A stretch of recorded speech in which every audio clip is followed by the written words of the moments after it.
Hello everyone. तो आज जो चैप्टर हम करेंगे वो 11th क्लास का सबसे पहला चैप्टर है, द लिविंग वर्ल्ड। और लेटेस्ट एनटीए सिलेबस के अकॉर्डिंग जितना भी हमारे पास इसमें पॉइंट्स बचे हुए हैं, जितना भी सिलेबस बचा हुआ उसको मैं कवर कराऊंगी। जितने एमसीक्यूज यहाँ से एनटीए पूछ सकता है वो सारे मैं कवर कराने की कोशिश करूंगी in minimal time. Let's begin it. Living world में जो सबसे पहला क्वेश्चन आता है 3-4 साल में एक बार रिपीट होता ही होता है, नॉन डिफाइनिंग फीचर कौन सा है, डिफाइनिंग फीचर कौन सा है। नॉन डिफाइनिंग फीचर में 2 आते हैं और डिफाइनिंग फीचर में 4 आते हैं। एनसीईआरटी में देखना, नॉन डिफाइनिंग फीचर्स में ग्रोथ और रिप्रोडक्शन दोनों आता है, लेकिन डिफाइनिंग फीचर्स में ग्रोथ आता है, ग्रोथ फ्रॉम इनसाइड, ये मेंशन होगा। Growth from inside is a defining feature, ना कि नॉन डिफाइनिंग फीचर।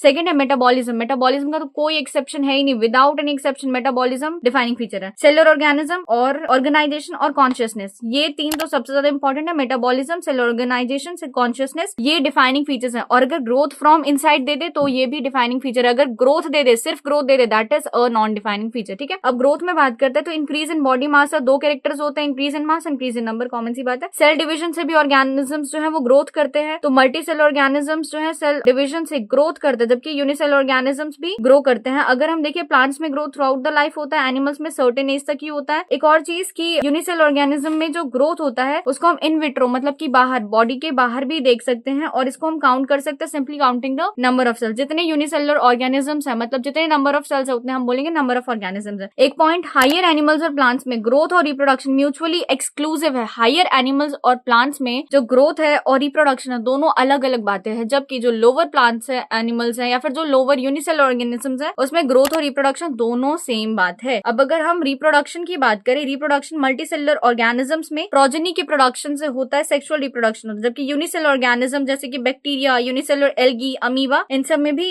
रिप्रोडक्शन जो है सिनोनिमस होता है ग्रोथ के। क्यों? क्योंकि यूनिसेलुलर ऑर्गेनिजम्स में जो रिप्रोडक्शन है या जो ग्रोथ है दोनों का मतलब है सेल का मल्टीप्लीकेशन। तो हमने यहाँ पर कहा कि हायर एनिमल्स और प्लांट्स में ग्रोथ और रिप्रोडक्शन एक्सक्लूसिव है, वेयर एज यूनिसेलुलर ऑर्गेनिजम्स में रिप्रोडक्शन ग्रोथ सिनोनिमस है। इन दोनों से एजर्शन रीजन पक्का बन सकता है। ठीक है, अगर हम देखें एसेक्सुअल मींस, तो यहाँ पर ये जरूर याद कर लेना, यहाँ से एमसीक्यू बनेगा कैसे। फंजाई में एसेक्सुअल स्पोर से होता है, ईस्ट एंड हाइड्रा में बडिंग से होता है, प्लेनेरिया में ट्रू रीजनरेशन होता है, और फंजाई फिलामेंटस एल्गी और प्रोटीनिमा ऑफ मॉसिस फ्रेगमेंटेशन से होता है। क्या होता है? Asexual reproduction. ठीक है, साइंटिफिक नेम की अगर हम बात करें तो ये इंश्योर करते हैं एक ऑर्गेनिज्म का एक ही नेम हो और एक नेम जो है किसी अदर ऑर्गेनिज्म के लिए यूज ना किया जाए। डिफाइनिंग फीचर पर आता है growth from inside, defining feature है। यहाँ पर कुछ एजर्शन रीजन या ट्रू फॉल्स यहाँ से बन सकते हैं, कुछ ट्रू फॉल्स बन सकते हैं। All living organisms grow, true है। All living organism reproduce, false है। सभी लिविंग ऑर्गेनिजम्स रिप्रोड्यूस नहीं करते। Non living grow, non living क्या ग्रो करते हैं? ट्रू है। Non living reproduce, non living क्या रिप्रोड्यूस करते हैं? False. Reproduction is a characteristic of living organism, living organism का रिप्रोडक्शन एक कैरेक्टरिस्टिक है, बट क्या ये एक डिफाइनिंग फीचर है? नहीं है। ठीक है, reproduction can't be an all inclusive defining feature, बिल्कुल सही बात। रिप्रोडक्शन एक कैरेक्टरिस्टिक फीचर हो सकता है बट इंक्लूसिव डिफाइनिंग फीचर नहीं हो सकता। क्यों? क्योंकि हमको पता है बहुत सारे इवन ह्यूमंस में भी, म्यूल्स में भी ये रिप्रोड्यूस नहीं करते, बट ये लिविंग तो है ना। अब बात करते हैं metabolism without any exception. Metabolism एक डिफाइनिंग फीचर है। इसको होता क्या है? तो sum total of all chemical reactions in a body metabolism बोलते हैं। मेटाबॉलिक रिएक्शंस अगर बॉडी के बाहर हो, मतलब इन विट्रो कंडीशन में हो, बॉडी के बाहर, जैसे टेस्ट ट्यूब के अंदर हम टेस्ट ट्यूब बेबी बनाते हैं, बॉडी के बाहर है, मेटाबॉलिक रिएक्शंस करवा रहे हैं, तो ये नॉन लिविंग थिंग्स है बट रिएक्शंस लिविंग है। ठीक है, सेल्यूलर ऑर्गेनाइजेशन, सभी लिविंग ऑर्गेनिज्म इससे बने हुए हैं। कॉन्शियसनेस एक और जो यहाँ से एमसीक्यू बन सकता है, most obvious and technically complicated feature किसी भी लिविंग ऑर्गेनिज्म का, मोस्ट ऑब्वियस और टेक्निकली कॉम्प्लिकेटेड फीचर क्या है? Ability to sense, that is consciousness. चारों ऑप्शन दे देंगे, चारों ऑप्शन देंगे, growth, metabolism, cellular organisation, consciousness. It is the most obvious technically complicated feature. ठीक है, जैसे कि फोटो पीरियड इफेक्ट है, तो सीजनल ब्रीडर जो है दोनों ही प्लांट्स और एनिमल्स दोनों ही फोटो पीरियड इनको अफेक्ट करता है। एक और चीज जो ये एनसीईआरटी में छिपी हुई है कि क्या प्रॉपर्टीज ऑफ सेल, अब मान लो एक कोई सेल है हमारे पास, रेड ब्लड सेल है, क्या उस सेल का जो प्रॉपर्टीज है वो किस सेल कॉन्स्टिट्यूएंट से बना हुआ उस पर निर्भर करता है? नहीं। प्रॉपर्टीज ऑफ सेल्स क्या इस बात पर डिपेंड करता है कि उसका मॉलिक्यूलर कॉन्स्टिट्यूएंट क्या है? नो, बल्कि ये इस बात पर डिपेंड करता है कि जिस मॉलिक्यूलर कॉन्स्टिट्यूएंट ने उस सेल को बनाया है वो इंटरैक्ट करके क्या फंक्शन दे रहा है। तो प्रॉपर्टीज ऑफ सेल ड्यू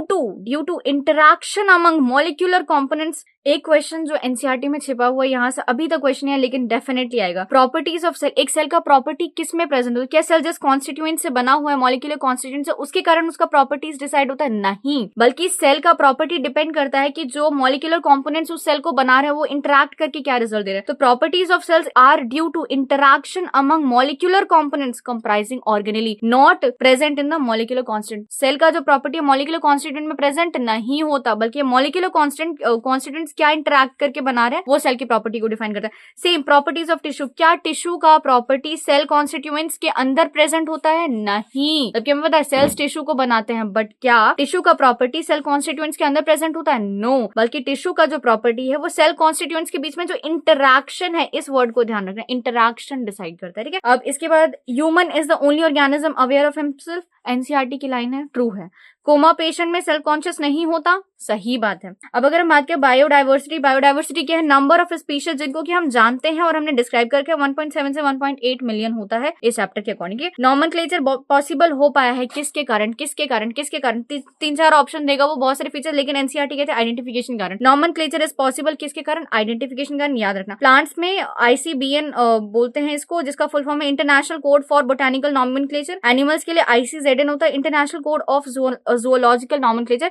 यहाँ पर फॉर और ऑफ का डिफरेंस है, कैसे याद रखोगे? ये जो प्लांट्स का बी है ना, बोटानिकल, तो बी एफ, तो बी एफ मतलब यहाँ पर फॉर आएगा और जेड के साथ ज़ूलॉजिकल के साथ यहाँ पर ऑफ आएगा। ठीक है, भूलना मत। अब बात करते हैं बाइनोमियल नॉमेनक्लेचर की। बाइनोमियल नॉमेनक्लेचर मतलब अगर हम किसी भी ऑर्गेनिज्म को नेम कर रहे हैं तो उसका जो नेमिंग है उसमें दो टर्म्स आएंगे, दैट इज जेनेरिक नेम और स्पेसिफिक एपिथेट। क्या ध्यान में रखना है? देखो, पढ़ने के लिए बहुत कुछ है, जो एनसीईआरटी में है, जो लेटेस्ट एनटी के पैटर्न में, सिर्फ वही पढ़ना है, वही आपके एमसीक्यू सही करवा सकते हैं नीट में। जेनेरिक नेम कैपिटल में होना चाहिए, स्पेसिफिक एपिथेट ऐसे, स्पेसिफिक ऐसे स्मॉल लेटर में होना चाहिए। The most important thing, binomial nomenclature किसने दिया था? कैरोलस लिनेयस ने दिया था। ठीक है, नॉमेनक्लेचर कुछ कुछ रूल्स है, बहुत सारे रूल्स है एनसीईआरटी में, 3-4 रूल दिए हुए कि लेटिन में नेम होना चाहिए, इटैलिक्स में लिखा जाना चाहिए। जब आप इसको हैंड रिटन कर रहे हो तो जो दोनों ही वर्ड सेपरेटली अंडरलाइन होना चाहिए। अगर आप इसको प्रिंट कर रहे हो तो ये इटैलिक्स में प्रिंट होना चाहिए। क्यों? ताकि आप इसका लेटिन ओरिजिन दिखा सको। अगर एजर्शन रीजन बनता है तो ये इसको इटैलिक्स की जगह यहाँ पर लेटिन डाल देगा और यहाँ पर इटैलिक कर देगा। ध्यान रखना, अगर प्रिंट किया जा रहा है तो इटैलिक्स में प्रिंट किया जाएगा, और कौन सा ओरिजिन दिखाने के लिए? लेटिन ओरिजिन दिखाने के लिए। ठीक है, ये नहीं कि लेटिन में प्रिंट किया जाएगा और इटैलिक ओरिजिन दिखाने के लिए। यहाँ पर वो एग्जाम आपको बेवकूफ बना सकते हैं। नेम ऑफ ऑथर, इसके साथ नेम ऑफ ऑथर भी दिखा जाता है। ऑथर कौन सा ऑथर जिसने बुक लिखी है? No. Species first described by whom, वो स्पीशी जिस ऑथर ने सबसे पहले डिस्क्राइब की है उसका भी नाम आता है पीछे में, जैसे कि मैंगीफेरा इंडिका लिनियस। ठीक है, मैंगो का नाम। Basis of modern taxonomic studies, ये 4 बेसिस है। CID, C cellular structure, I internal और external structure, development process, ecological information. ये शायद ही है, जो मोस्ट इंपॉर्टेंट है वो है processes basic to taxonomy. Taxonomy के बेसिक प्रोसेस क्या है? तो CICN,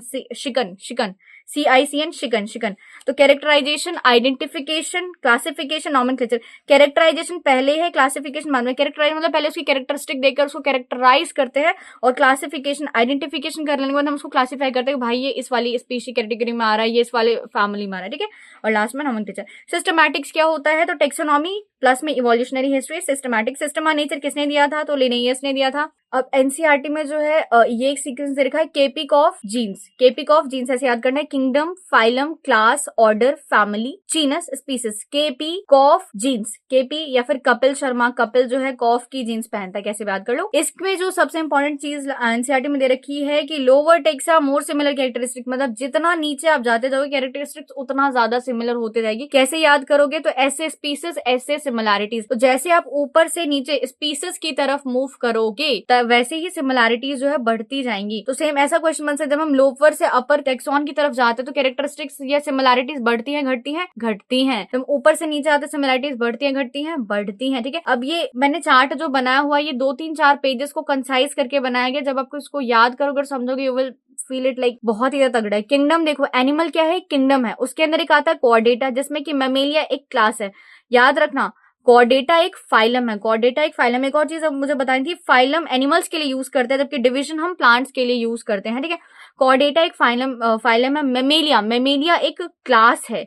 मम्मा क्लास में तो पढ़ी होंगे ना, तो मेमेलिया एक क्लास है। ठीक है, अब मेमेलिया के अंदर ऑर्डर जो है प्राइमेटर कार्निवोरा। आपसे ऐसा पूछ सकते हैं कि प्राइमेटर कार्निवोरा क्या है? क्लास है, फाइलम है, किंगडम है? तो ना भाई, ऑर्डर है। ठीक है, मेमेलिया क्या है? तो क्लास है। फिर प्राइमेटा के अंदर एक और फैमिली को आइडेंटिफाई करने का ये तरीका है कि जो भी फैमिली होगा उसके पीछे EAE आएगा। EAE फैमिली के पीछे, जैसे होमिनिडेई, फेलिडे, ये सब क्या है? कैनिडे, ये सब क्या है? फैमिली है। ठीक है, अब होमिनिडे के अंदर होमोसेपियंस से ही पता है, होमोसेपियंस में होमो जीनस होता है और सेपियंस जो है वो स्पीसीज एपिथेट होता है। तो जो होमो है वो जीनस जीनस है और सेपियंस जो है वो स्पीशीज है।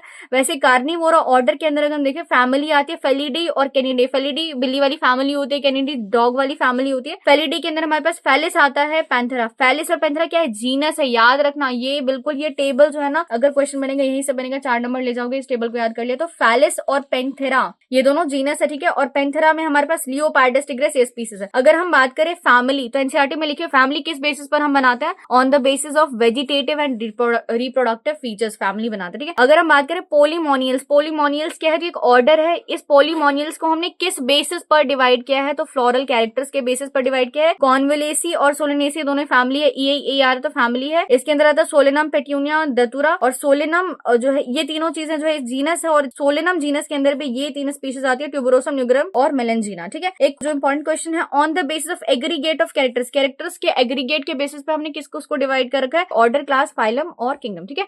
इसके बाद हम जो है एनसीईआरटी एक टेबल देख लेते हैं, कैसे याद करना वो बता रही हूँ। अब सबसे ज्यादा क्वेश्चन आने का जो चांस है लास्ट में दिया हुआ है, लेकिन सबसे ज्यादा इंपॉर्टेंट यहाँ से क्वेश्चन कैसे पूछे, जैसे कि यहाँ से ये डिप्टेरा उठा लेगा, ये बोलेगा डिप्टेरा क्या है, जीनस है, फैमिली है, ऑर्डर है, क्लास है, तो पता होना चाहिए टेबल। या तो ऐसा पूछेगा हाउस फ्लाई, आपको नाम देगा, बोलेगा इसका बायोलॉजिकल नेम क्या है, ये बताओ, ये तो सिंपल क्वेश्चन हो गया हाउस फ्लाई का। या तो ये पूछ लेगा जीनस बताओ, इसका फैमिली बताओ, ऑर्डर बताओ, क्लास बताओ, फाइलम बताओ, कुछ भी एक पूछ लेगा। या तो ऐसा क्वेश्चन आएगा मैंगो दे देगा और पूछेगा ये मैंगो का जीनस भी सही देगा आपको, फैमिली भी सही देगा, ऑर्डर भी सही देगा, option A B C. Option D में जो आपको क्लास है वो गलत दे देगा और पूछेगा choose the odd one out, तो ये ऑड वन आउट हो जाएगा, ठीक है। 3 टाइप के क्वेश्चन यहाँ से बनते हैं। अब इसको याद कैसे करना है, तो पहली बात तो man, house fly, mango, wheat, चारों का ही आपको बायोलॉजिकल नेम रट लो। Homo sapiens, musca domestica, mangifera indica, triticum, aestivum, ठीक है। अब इनका जो पहला वर्ड है यही इनका जीनस है, तो जीनस याद हो गया। फैमिली, फैमिली जो है सबसे बड़ी होती है भाई, फैमिली में लास्ट में ई आएगा, ई, ठीक है। ऑर्डर में याद रखना, ऑर्डर जहां पर भी ना प्राइमेटा, डिप्टेरा दोनों में ऑर्डर में आर आया है ना, आर तो आर दोनों में ही आएगा, ये ऑर्डर है, ठीक है। क्लास के लिए याद रखना कि एल जिसमें आएगा वो तो पक्का ही क्लास हो, जैसे मेमेलिया का एल हो गया, डाइकोटिलेडन है, मोनोकोटिलेडन और इंसेक्टा यार क्लास है, इंसेक्टा क्लास है, ठीक है। फाइलम या डिवीजन की बात करें तो जो मैन है ये कॉर्डेटा फाइलम के अंदर आता है। हाउस फ्लाई, आर्थ्रोपोडा पढ़ा ही है अभी हमने। और मैंगो जो एंजियोस्पर्म, मैंगो और वीट दोनों ही एंजियोस्पर्म में फाइलम के अंदर, डिवीजन के अंदर, यहाँ पर डिवीजन बोले, डिवीजन के अंदर आते हैं। एक और चीज जो मुझे बताना था कि मैंगो, मैंगीफेरा इंडिका, मैंगीफेरा, ये मैंने भी किसी यूट्यूब पर देखा था कि मैंगो का याद रख लेना फैमिली अनेकार्डिएसी और ये सेपिनडेल्स है। एक और चीज, ऑर्डर के लास्ट में ना एल्स आता है, एल्स जिसके लास्ट में आ गया वो ऑर्डर हो गया, ठीक है। और एक और चीज मैंगो कैसे याद रखोगे ना, अनार और सेब, अनार सेब मैंगो का अनेकार्डिएसी, सी है तो फैमिली और सेपिनडेल्स एल्स है तो ऑर्डर, ठीक है। इसके बाद वीट का पोएसी फैमिली है और पोएस, सी फैमिली बड़ी, सी आ गया तो फैमिली है पोएसी और ऑर्डर है पोएल्स, एल्स आ गया तो ऑर्डर है, ठीक है, वीट का। इसके अलावा अगर हाउस फ्लाई का देखे तो मस्सीडेई, अब मस का है, मस्सीडेई फैमिली पता लगे। और डिप्टेरा, हाउस फ्लाई जो है उसको मैंने पानी में डिप कर दिया, डिप करने के बाद वो तैरने लगा, तो हाउस फ्लाई डिप्टेरा, आर है, ऑर्डर है, हाउस फ्लाई का ऑर्डर डिप्टेरा है, ठीक है। मैन का तो याद होगा होम, इसका ऑर्डर है, आर है तो मतलब ऑर्डर, ठीक है। यहाँ पर वीडियो एंड करता है। होप रिवाइज हो गया चैप्टर, थैंक यू।